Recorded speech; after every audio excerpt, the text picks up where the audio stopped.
আমরা শান্তিপূর্ণভাবে আমাদের যে অবস্থান কর্মসূচি সেটা আমরা পালন করেছি।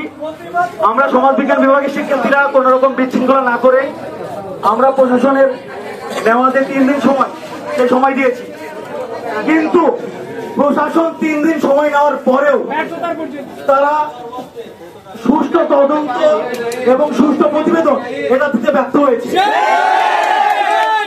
এর মাধ্যমে এটা মানে বোঝানো হয়ে গেছে যে এই প্রশাসন একটি ব্যর্থ প্রশাসন।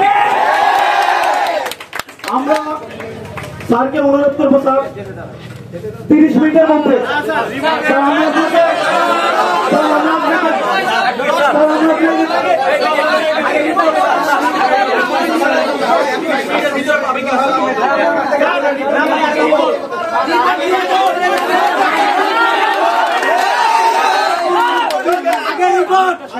আপনাকে আপনি স্যার অলরেডি আছে, স্যার সাথে কথা, স্যার পথে, স্যার আসলে আমরা বসে সবাইকে আমরা ডাকবো, কেমন দেখে আমরা সবাইকে জানাচ্ছি, আমরা জানাচ্ছি, কেমন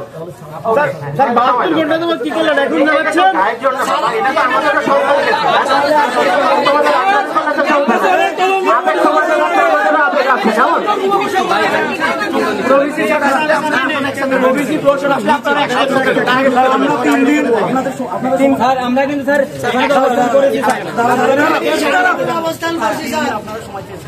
আমরা কিন্তু 3 দিন আপনাদের কোন রকম চাপ বা কোনো বিশৃঙ্খলা আমরা তো করেছি বাবা, আমরা কি বসেছিলাম